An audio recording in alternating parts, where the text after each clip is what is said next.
One of the larger crises we face right now is actually a crisis of failure of imagination. And one of the biggest things we can do in artistic practice is to nurture imagination. That's what we do. It's our job. We know how to do that. We know how to trade in uncertainty and complexity. We understand the content inside of silence.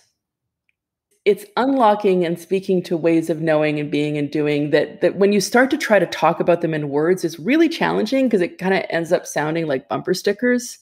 Music builds bridges. And I have a big problem with like universalizing discourses in the arts, right? As being like a concealing structure of imperialism, colonialism.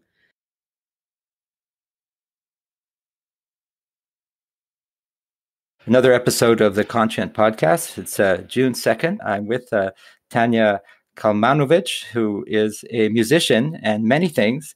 And I've met Tanya over internet a couple of times. We've had chats, and we're quickly becoming friends or having affinities as both being musicians and working on the climate emergency in different ways. So welcome, Tanya. I think you're in New York City today. I am. Thank you. Yeah, it's nice to see you and to have this opportunity to chat, because I'm very impressed with your work, and I think there's a great story that you have to tell. So I want to also acknowledge Tika Newton, who was I also interviewed on Conscient, who introduced me or told me about your work. So why don't you tell us a bit about where you come from, what you do, and then we'll get into a few questions.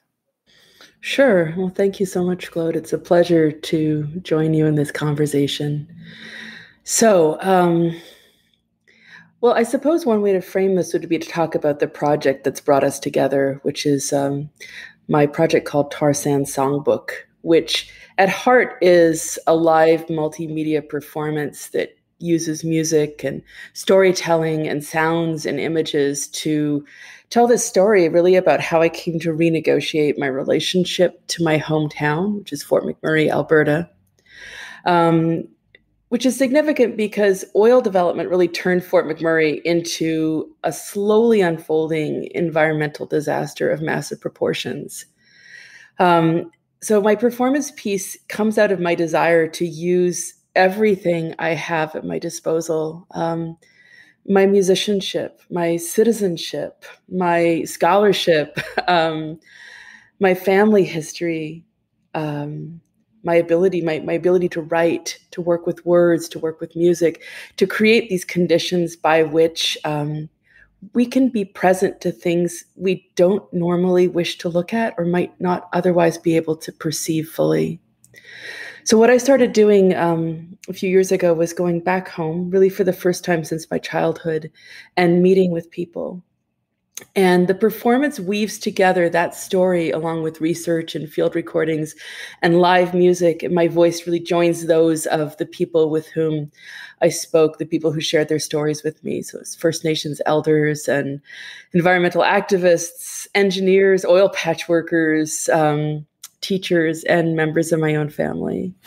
Well, you should also mention that you're an accomplished violist, performer of all kinds. But it's interesting that you start with that story about the Tar Sand Songbook, because that's really who you are now, right? Mm-hmm. Yeah, maybe everything has led up to that. I don't know, but maybe talk a bit more about your training as a musician in the sense of why you were attracted to music.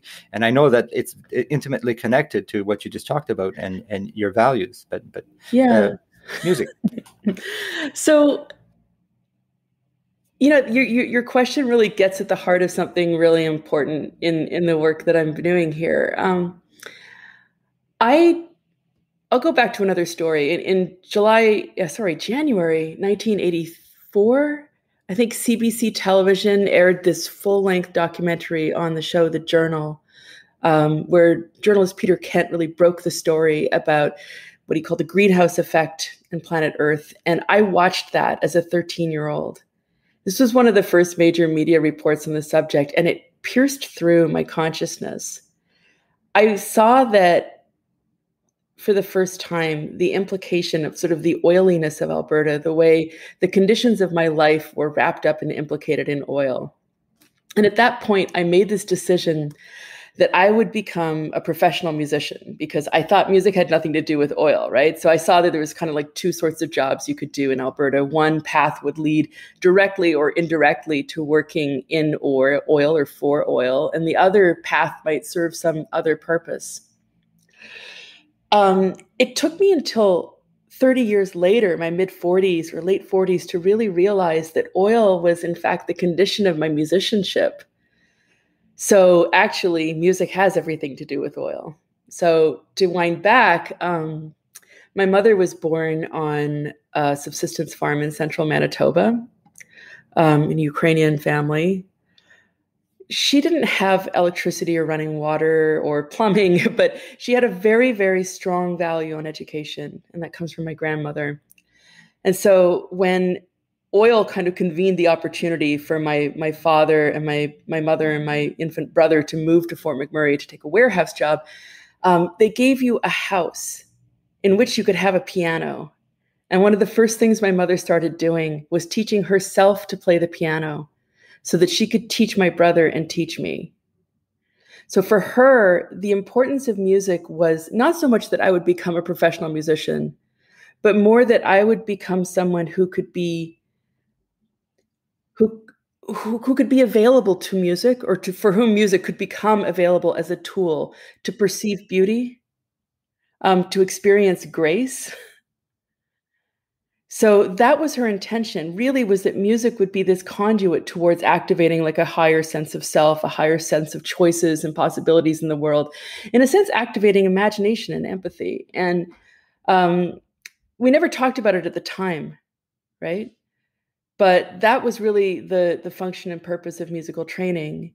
And she heard live music for the first time, I think, when she was in her late teens on a trip to Winnipeg in the Eatons downtown.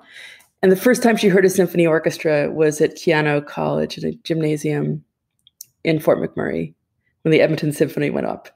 So I'm thinking about like this idea that I had when I was 14 that, music would have nothing to do with oil. And I'm thinking about it in this much more nuanced way now, and understanding how through music I can see that, in fact, we are all intimately implicated in fossil fuel economies. And knowing that and perceiving that, I think, is our way to be able to begin to imagine, to extract ourselves through our stories, through our histories, through our identities. You know what I mean? I don't know if that answered your question. It's fine. The idea that imagination and empathy are developed through artistic training, be it musical or other types, is something I've experienced myself. I'm a clarinetist. I played piano, but there was also a social side, right? It's being how to be with others, how to have a discipline of mastering or learning a skill, but also how to do it with others in ensembles and all that. And we won't talk about music education so much, but it is interesting. Your roots are very interesting because of the circumstance of the oil patch and musicianship, and the fact that this podcast is talking about art, consciousness, and the climate crisis or the ecological crisis. That's a very so I find it very compelling. And then maybe we'll move on by talking about reality, because that's what I've asked everyone so far in the season. I think you've had a chance to listen to some of the podcasts, including the reality one. So I position it as the idea of accepting reality. But how do you respond to the notion of reality? Journalist Jack Miles.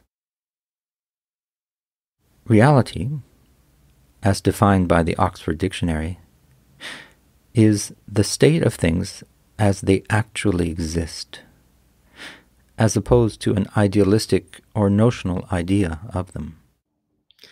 With a certain sense of relief, because this describes things that I've been perceiving and thinking about for most of my life. So there is this sense of arrival in the arts sectors at a sense of reality, a sense of the relationship or the implication of arts organizations and artistic practices in climate action. I am experiencing this sense of like, yes, okay, great. At the same time, like the reality, I've been doing this work of the project Tar Sand Songbook, in a sense, has been about reckoning with reality, right? So I think even the whole discourse around arts plus climate action, this idea, though, they must be additive, because they did not previously exist together, right? That represents a set of perceptions or lenses on the world that do not reflect reality, if that makes sense, because we are all of the environment. We are all natural beings. We are nature. Oh, and I agree. And the other topic that I ask people to comment upon is ecological grief. And it sounds like you've experienced it by being in the field, by being in community, that kind of thing. Well, I don't think that often in our lives, and I'll speak in a very general sense about people living in urbanized environments that are deeply shaped by structures of capitalism and settler colonialism. I'll speak about people who are living lives that are very much bound up in the conditions of modernity, which is, fossil fuels and capitalism. So that kind of, when I say our lives, I mean that kind of our lives. What's considered to be normative life in North America. Normal life in North America does not leave us room for grief. We do not know how to handle grief. We don't know what to do with it. We push it away. We channel it. We contain it. We compartmentalize it. We ignore it. We believe that it's something that has an end, that it's linear or there are stages. We believe it's something we can get through. Whereas I've come to think a lot about the idea of living with loss, living with indeterminacy, living with uncertainty, as a way of awakening to the radical sort of care and love for ourselves, for our fellow living creatures, for the life on the planet. So I think a lot about how I can transform the work that I do. And so one of the things I also have at my disposal as a performer is the capacity to, convene an audience, or as a teacher, the capacity to convene a classroom. I think about how to transform a performance space or a classroom or any other environment into a community of care. How can I create the conditions by which people can bear to be present to what they have lost, to name and to know what we have lost, and from there to grieve, to heal, and to act in the fullest awareness of loss. So seeing love and loss as intimately intertwined. Writer Rebecca Solnit. Hope locates itself in the premises that we don't know what will happen, and that in the spaciousness of uncertainty is room to act.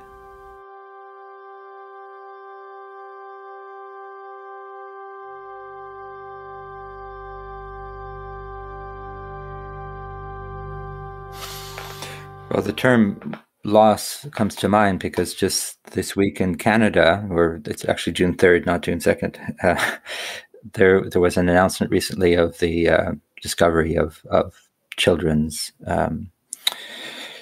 bodies that were buried in Kamloops residential school, and it's a period of deep mourning in Indigenous communities in Canada, but also for all Canadians. And it brings. Yesterday there were tears, and there are tears to my eyes right now, because it's unbearable, right? So I have no right to speak of grief when people have gone through grieving that is unimaginable. But we do grieve in different ways of what's around us, and in the absence of those things, and the way that the environment is slowly. I call it transformation, but I think of it as dying in the sense of biodiversity and those issues.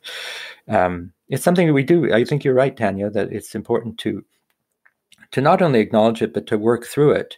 It's not something to celebrate, but it's certainly something that we have to not, beyond being aware of it, to hold and to work with, so that something good can come from that.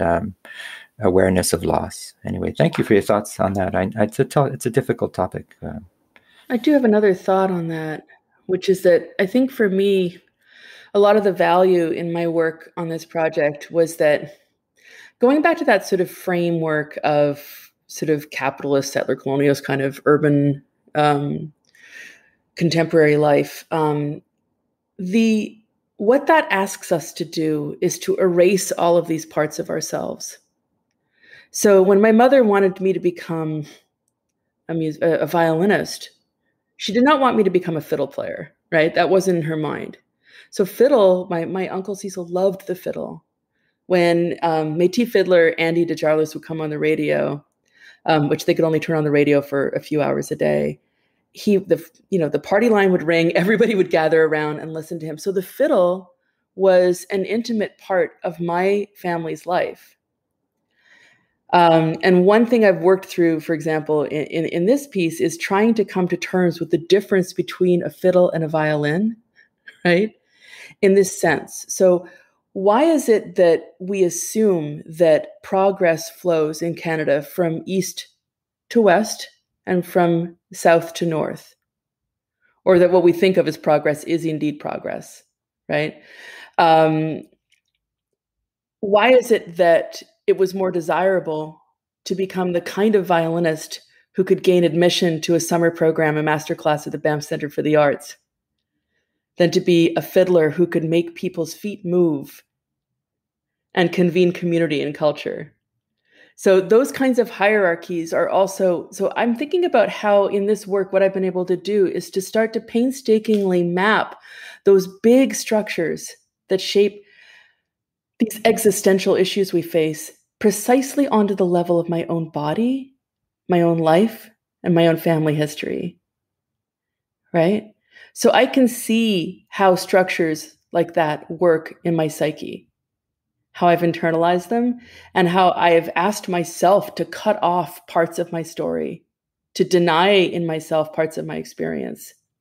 And I'll also offer that I began work on Tarzan's songbook not knowing the conditions of grief in my own life. My stepfather, who was an engineer for GCOS and then Suncor all of my life, died in May 2016, the same week as that wildfire swept through Fort McMurray and shut down operations temporarily for the first time in 47 years at St. Croix, Canada. So those harrowing images, if you remember them, of people driving through these columns of flame with embers like bouncing off the hoods of their trucks as though it were hailing fire, this seemingly manifest, this visually manifest expression of climate crisis. That is what I saw at first.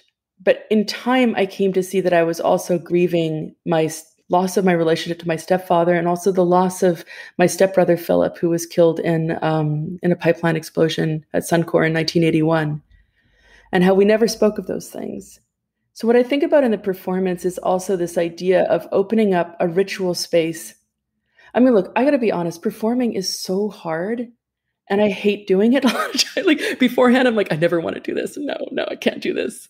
Right? I can't do it.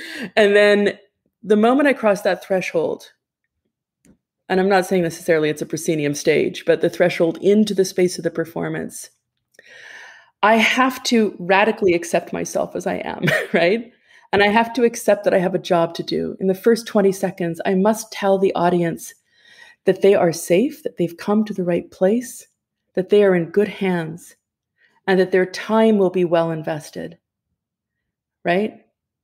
I have to engender that trust, which I can't do through being the best violinist in the world or the best viola player or somebody who went to Juilliard.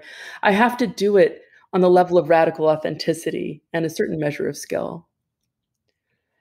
But then I've come to see that space as so energizing, even though I have to enter into the process of grieving for what we've lost, grieving for the lives that have been lost, grieving for the lives that are lost in my own family, that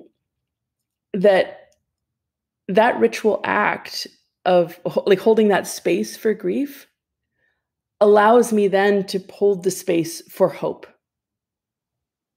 So every time I do it afterwards, I think that was 90 minutes that were so well spent.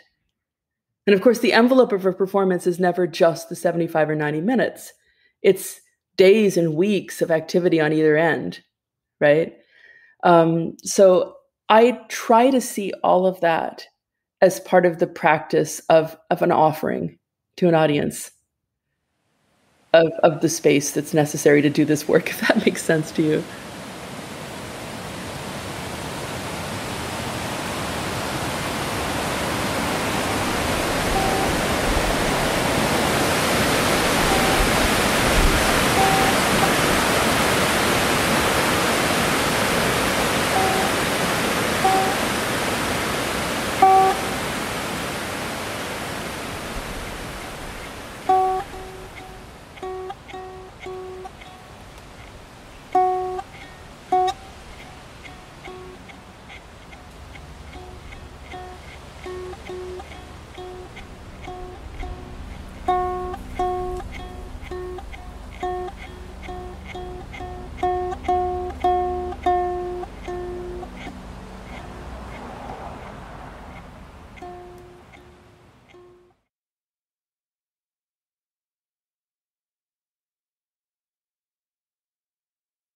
Oh, it does, and I think it's generous of you, and I'm sure it's a two-way street that you give and you receive, as a performer. And but maybe the audience is quite curious, I think, now to know more about the Tar Sands songbook. So maybe you could just explain what the project is more in terms of as an art piece. What is it?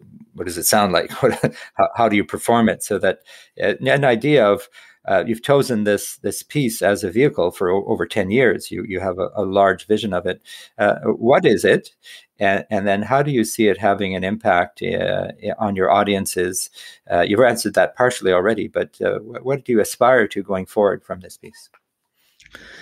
Well, okay, so in short, if I could paint a picture for our listeners, in the space of performance, whether it's in the video that you saw, Claude, was in an auditorium, but I really thought of this as something to be done in a community hall or a living room.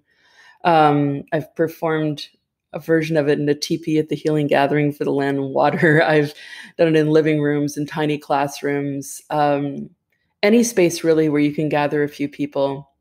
Typically, there's a pianist to my left, and my pianist is Andrew Boudreau from Truro, Nova Scotia, who I met when he was studying at the school where I teach in Boston, the New England Conservatory. And so he also comes from a community that's radically impacted by Alberta oil development, right? So I wrote, in a sense, a pianist into the script because I needed to have an emotional support person to do this work, right?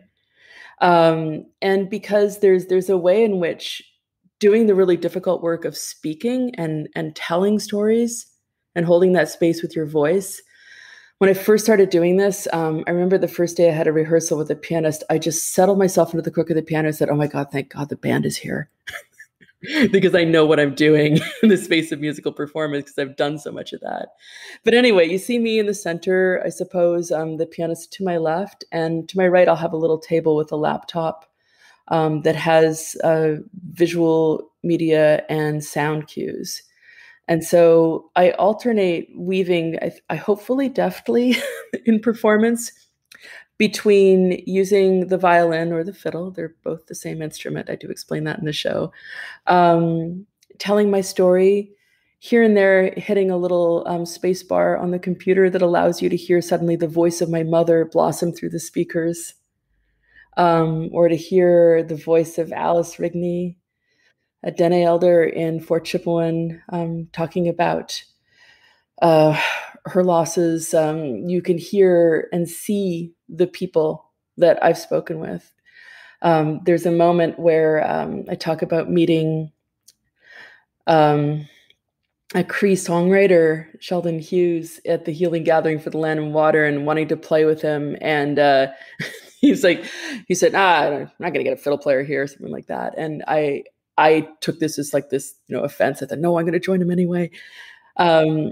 But then I'm telling the story about how we came to meet each other and how we came to play together for the first time. And then I'm able to hit this audio cue, and you literally hear Sheldon and I playing together, and it's recorded on an iPhone. So it's kind of like, a jangly audio sound. Is not the best quality, but then we sort of seamlessly move from the recorded performance into, hopefully seamlessly, me and the pianist finishing off the song, and I take up Sheldon's voice. And so I think about that as reconvening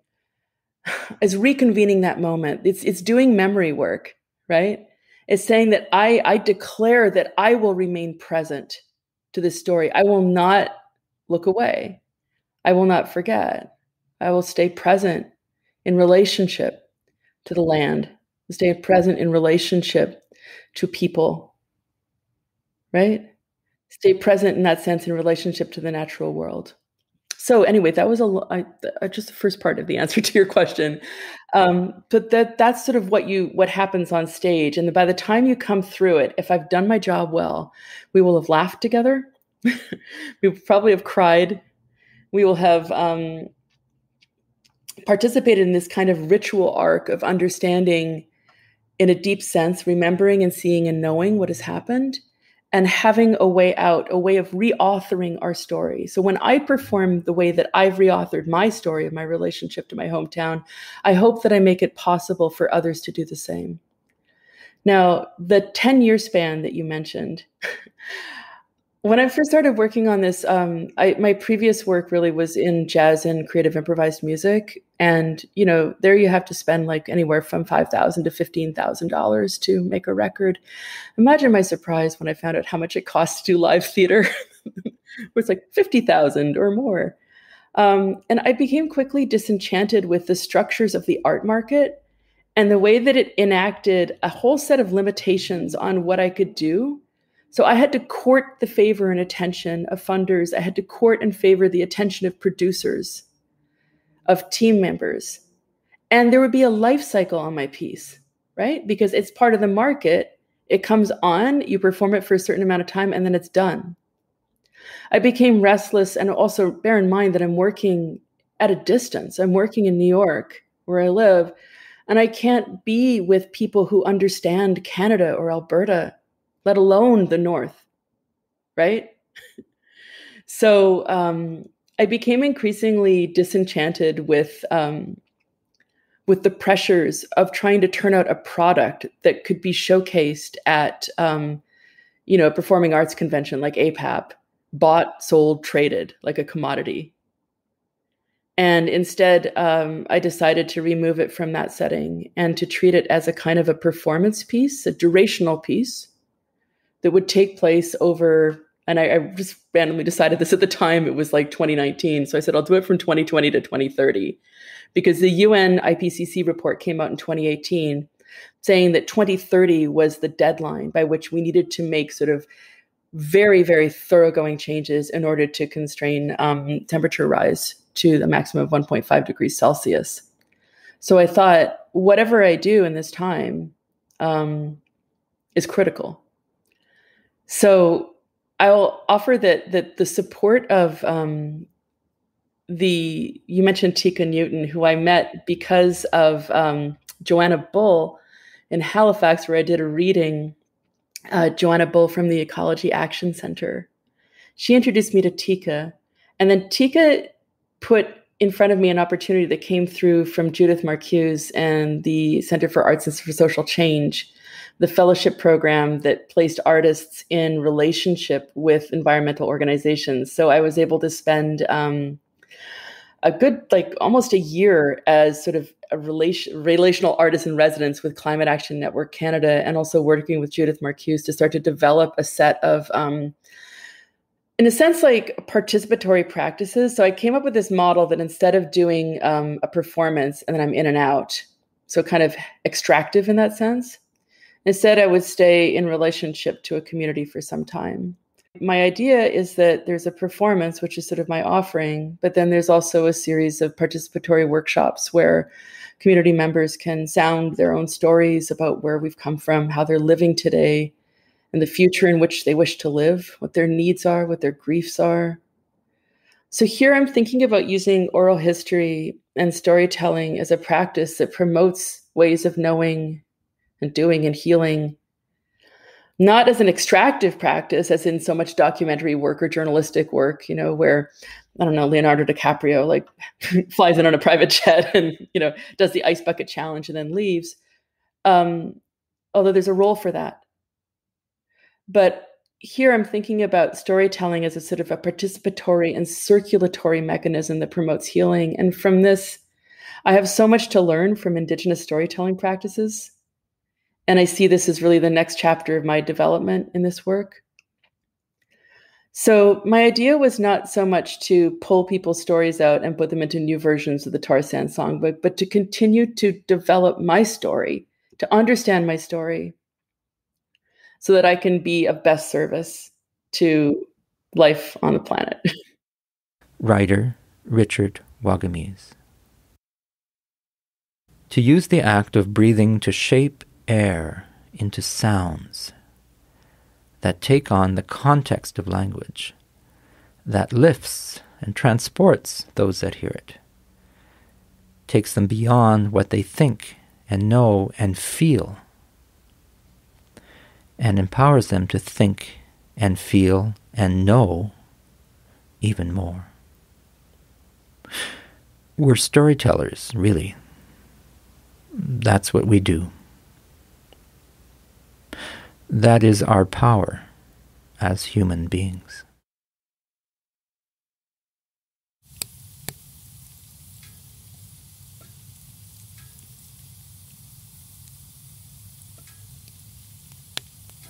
Well, that's it. You said at the very beginning of this interview of why your art practice and your concern for the climate are interconnected. And so that's rare, because I'm from North Bay, and there are issues in North Bay, but not the way that where you came from, right? Because it's a magnitude that's quite different.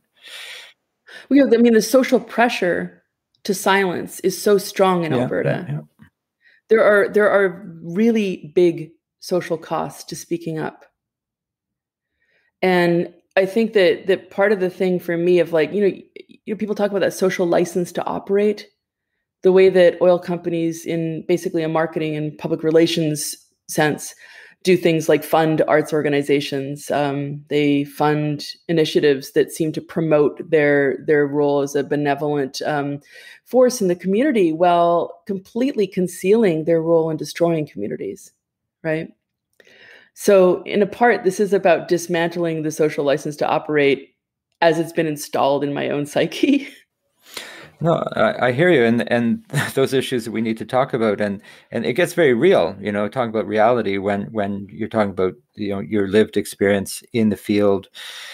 So I want to get, because we're at 29 minutes now, and we could go on for a long time, but I want to get to thoughts more broadly about the role of the arts and the climate emergency. And I think you'll be participating in this project called Scale, Sectoral Climate Arts Leadership for the Emergency. And just yesterday, you and I both listened into parts of the green sessions that Soul Pepper Theatre did with ARCA, which is Artists for Real Climate Change, and PACT and other partners. So there's movement in Canada that you and I will be a part of, but I think we need to figure out more specifically, and maybe provide more tools for artists to really get involved, genuinely involved, authentically involved in how they feel they can contribute to the climate emergency. So what are some of your thoughts on that? I have 3 quotes that I go to all the time in thinking about this. The one is from a poem by William Carlos Williams, and I'm paraphrasing loosely here, but I believe it goes, "It is difficult to get the news from a poem, but men die every day from lack of what is found there." Tied to that, a quote from the poet Adrienne Rich, who wrote a book of essays and collections on poetry and politics called What is Found There, was this: "Any truly revolutionary art is an alchemy through which waste, greed, brutality, frozen indifference, blind sorrow," those are in scare quotes, "and anger are transmitted into some drenching recognition of the what if, the possible. What if? The first revolutionary question. The question the dying forces don't know how to ask." The last is from the writer Rebecca Solnit, who said, "Stories trap us. Stories free us. We live and die by stories." So I think one of the larger crises we face right now is actually a crisis of failure of imagination. And one of the biggest things we can do in artistic practice is to nurture imagination. That's what we do. It's our job. We know how to do that. We also know we know how to trade into in uncertainty and complexity. We understand the content inside a silence, right? We understand through this, it's unlocking and speaking to ways of knowing and being and doing that when you start to try to talk about them in words, is really challenging because it kind of ends up sounding like bumper stickers, right? Like music builds bridges. And I have a big problem with like universalizing discourses in the arts, right? As being like a concealing structure of imperialism, colonialism. Right. So I'm always like, anytime somebody says a universalism, I'm like, red flag, red flag. But the idea of, say, let's talk about music for a second. The idea of musical practice being sort of endemic to every human culture. In that sense, when I thought that music had nothing to do with oil, I thought that, climate crisis was something that would happen to someone else somewhere else. Right? But now I can see that it's literally the story of my life, right? So similarly, I think about the idea that I'm just going to go to like one, there's many, many possible conversational arms we could travel here. One of them I think about a lot is education and music education, and the ways in which disciplines based on structures of European art music too often teach us technologies of control, of imperviousness, of an intolerance of failure. And I think about the degree of needless shame and suffering and punishment that is enacted through musical pedagogies. Think about the idea of the audition to get into a conservatory, like who is good enough, right? So the idea of good enough is authored by like probably, the people who form like maybe 2% of the world's population or 1% of the world's population, sitting at the top of this pyramid, right? Deciding for everybody else what has value. So I think about that as being like, if you think about like on one hand, like a music school as being a set of practices for perpetuating, shaming and erasure. Then I think about what you could do if you transformed that. You just flip the switch.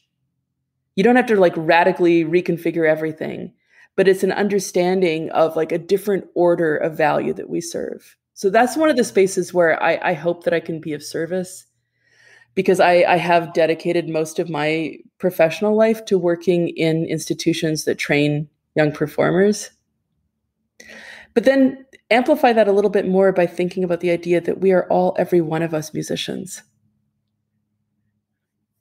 When you choose to, what song to wake up to on your alarm, or use music to set a mood, you sing a catchy phrase to yourself, you sing a child to sleep, you are making musical acts. And then extend that a little bit beyond that anthropocentric lens and hear a bird as a musician, right? A creek as a musician. And then that puts us into that intimate relationship with the environment again.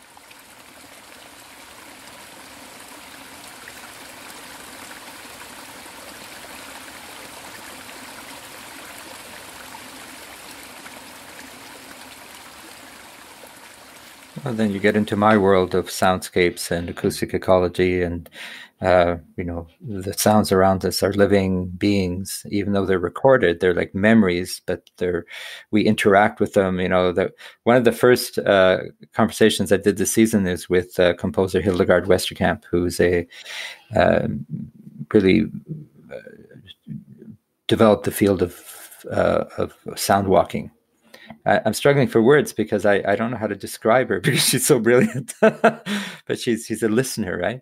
And so all this richness, and I'm coming near the end. So Tanya, we're not the end of this conversation, but I'm coming to the end of the season, right? Because I'm a bit exhausted. I've done 35 conversations so far, and every one of them is unique, of course, and important because they're different stories. But there's so many connecting points. So I've started writing what I've learned piece, which I'll do over the summer and publish when it's ready. But your story has been interesting for me because it connects with mine a bit too, because I was raised as a musician and I ventured into other things, other ways of seeing the world through sound. Always sound somehow connects so many things in our lives. And we are musicians, we're listeners, and we're performers all the time, including silence. And I'd love you to talk a bit more about this content inside of silence. I've never heard that term before, but that's a great idea. It's like content within silence. Oh, beautiful.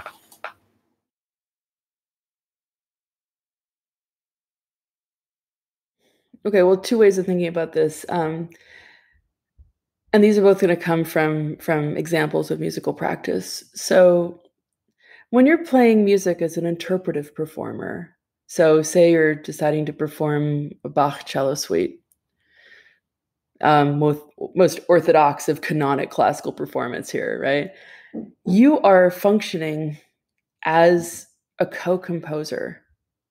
You breathe your life into that text. It cannot come alive without your body. You make choices in between the notes. Does this note follow the next inevitably? Is this note a new beginning?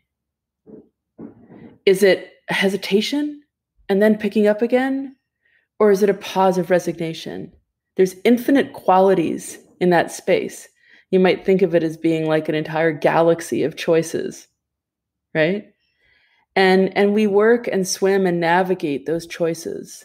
And I think what I always tell kids anyway is that like a really good performer is not like the best performer or the most technologically proficient performer, but the performer whose voice I hear in the spaces between the notes, whose choices are palpable.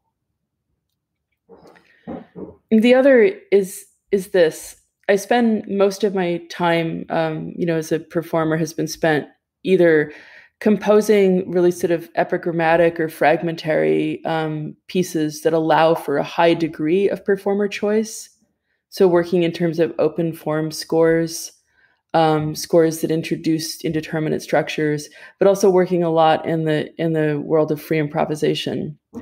And although I'm really restless and impatient with the kind of careerist structures about being who's considered to be like a hip improvising musician, there's a lot of careerism and privilege implicit in that. A lot of especially geographic privilege and economic privilege.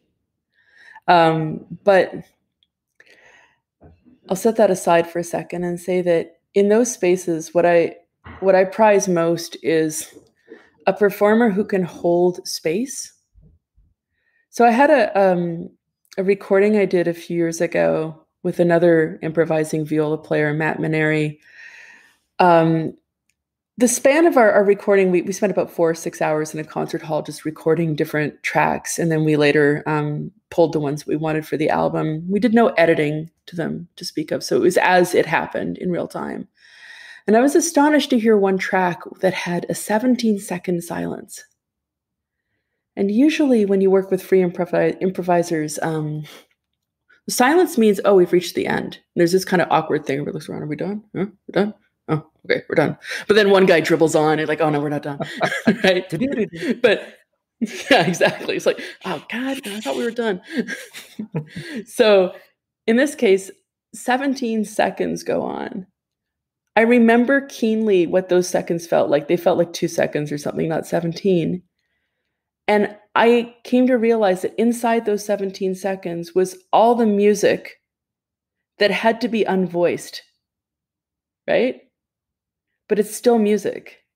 So that's my mystery. How did we know that we weren't done? is because we were both still playing the unvoiced music. So think about that as being present in silence. You can think of this as metaphorically in many different ways, but I think of it as being present even when we cannot yet see what we don't want to see, or we cannot yet see what we have been conditioned or programmed not to see. That in the silence, we could still be present to it and honor it and remember. Like in every room we're in, there are people who can't be there because of structures of exclusion, right? Or other reasons. Anybody you speak with, no matter what preconceived notions you might have of their lives and how lucky they've been, you don't know what grief and tragedy and trauma they carry, right? So I was kind of thinking about like silence in music, about being present to all of that unknown, but the unknown is not empty. Well, I want to tell you a story of my own that I think you'll find interesting. Here in Ottawa, Pauline Oliveros gave a concert a couple of years before passing away, so not that long ago, maybe 10 years ago. And it was with Gail Young and a bunch of fine musicians in a church, and there were maybe 50 of us there, typical new music concert. A beautiful performance. She played the accordion, and I knew her well enough to say hello, and he was one of the great listeners of all time, Pauline Oliveros, as a pedagogue and as a practitioner. But so at the end of the performance, if there was an end, there was a 30-second silence, a longest period, and nobody knew what to do, right? Usually you applause, but there was this feeling, and I still have this feeling with me, I'll never forget it, this feeling that the music went on, that yes, they've stopped, instrumentalizing, but the listening goes on, the performance goes on, yes, there's clapping, it's all one thing. And I'm sure intuitively that's what she was trying to do, because that's who she is, right? She's a deep listener. But what a beautiful moment of absence of performance during a performance, so like sort of what you were talking about, the unvoiced voices being acknowledged, that space, it was sacred space for some, the church. And anyway, I just love that story because it's so, and I'm sure people have experienced similar things, being in a space and then feeling what that space is really about. It's about connection. It's about interconnection. It's about being present. And that's what's great about the arts, is that they bring us into so many experiences, be they acoustic or visual or a combination thereof. So much to talk about. Is there anything else that we haven't covered that you wanted to say? Because I always give my guests that chance at the end, if there isn't an idea or two that you want to make sure that you convey. I think one is this, and I want to follow on your comment about interdependence. There's a quote in the Performance Tarzan songbook that comes from Frank Edowageshik, an Odawa elder in Michigan, who I met when I was trying to follow the trail of Alberta oil through pipelines into the US. And he talked about the fact that, and I'll paraphrase from him, that when his ancestors reserved fishing rights through treaties, they didn't say, we own the fish. They reserved the right to fish, which to him meant they reserved the right to pray for the fish, dance for the fish, sing for the fish, to catch and eat the fish, to live with the fish, to have a relationship with the fish. So they don't think of the fish as property, but as having a relationship to the natural world. And the real treaty right, he said, is that relationship. And that relationship is what we need to protect. So I think one thing I'd like to leave people with is that idea of the relationship as being the thing. Writer Robin Wall Kimmerer. The land is the real teacher. All we need as students is mindfulness.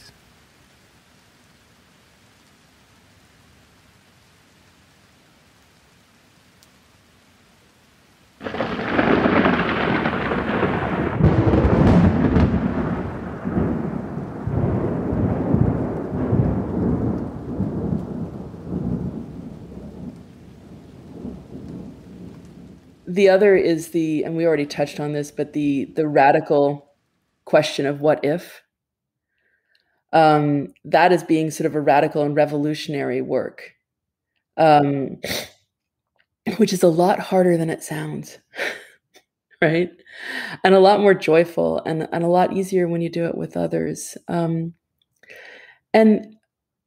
I think that the last thing I would offer is that, and I don't know if this is like really a good note to end on, but Alberta is a space upon which people project a great many things. And when I was 17, I couldn't wait to get out. But what I could never have anticipated was how what I, despised or loathed or couldn't wait to get away from. And bear in mind that I came back to Alberta and I lived there again from age 22 to 34. So I spent most of my life in Alberta. But now I see that space so differently in ways I could never have imagined. So maybe part of the what if is for us to understand the possibility of radical change and transformation in terms of how we see things inside ourselves as always being possible. And I guess this is, in a sense, a plea for people to not think about oil sands issues as being Alberta issues, but as those being everyone, everywhere issues. And not just because of the ecological consequences of, the contamination of the aquifer, what might happen if 1.4 trillion liters of toxic processed water, if the ponds holding those rupture, what might happen next as major international oil companies are pulling out. As we are, like the Canadians, we are the holder of a pipeline system that, hopefully there's no further development to fuel that, but the story will still be there. That land and the people, the animals and the plants, all those relationships will still be imperiled, right? So to remember, first of all, that it's not just an Alberta thing, that the story doesn't end just because, Teck pulled its frontier mining proposal in February 2020, or because the price of oil plunged in April 2020 to, was it negative 37 US a barrel? Well, oil prices are thriving again now, right? Increased demand. So I think to remember that the story always goes on. And that the story is not, I want to honor the particular and the power of place. And at the same time, I want to uplift the idea that we all belong to that place. Well, I hear you on that, and I thank you for the Alberta view, which is really a worldview, from what I hear, and for all these thoughts. And I know people can find your performances and some of your writings and that. Is there a central source for that where people can find more information? So I am maintaining an imperfectly updated but continually improving website for the project at tarsandssongbook.com. I also I write an email newsletter called The Rest. So it's therest.substack.com, where I have sort of first person writing about how I am actively renegotiating my relationship to my instrument, which has a lot to do about the stuff I was talking about eradicating practices of shame, and how do we do the work of promoting musical performance in kind of a harm reduction or trauma informed way. And then finally, my personal website is kalmanovitch.com.